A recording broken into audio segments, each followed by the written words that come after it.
పొగాకు సంబంధించిన చేసుకుంటాం. ప్రతి సంవత్సరం మే 31 రోజు మనం ప్రతి సంవత్సరం ఈ నో పొగాకు ర్యాలీని మనం జరుపుకోవడం జరుగుతుంది. ముఖ్యంగా ఈ జరుపుకోవడానికి కారణం ప్రజల్లో ముఖ్యంగా ఈ రోజుల్లో ఒక అవగాహన పెంచాలా, అంటే పొగాకు తీసుకోవడం వల్ల ఎలాంటి అనాథాలు వస్తాయని చెప్పేసి వాళ్ళ అవగాహన కల్పించడమే ముఖ్య ఉద్దేశం. ఈ సందర్భంగా జిల్లా మండలం 22 PHCs తర్వాత హెల్త్ వెల్నెస్ సెంటర్లో ఈ అవగాహన కార్యక్రమం చేపట్టడం జరుగుతుంది. ముఖ్యంగా ఈ రోజు యువతలో ఏదో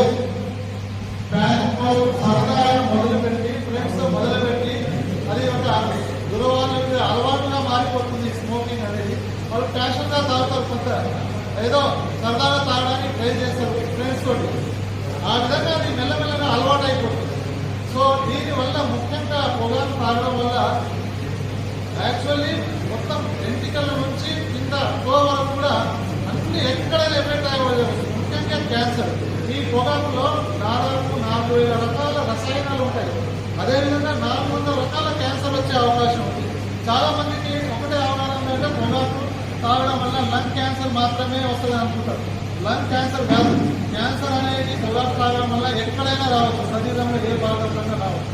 కాబట్టి మనం వాళ్ళకి యువతలో కానీ ఇప్పుడు ఎవరైతే పొగాకు తీసుకుంటున్నారో, అదేవిధంగా ఏదైనా గుట్కా, తమ్మాకు, జర్దా ఏదైనా తీసుకున్నా వాళ్ళకి అవగాహన కల్పించడం.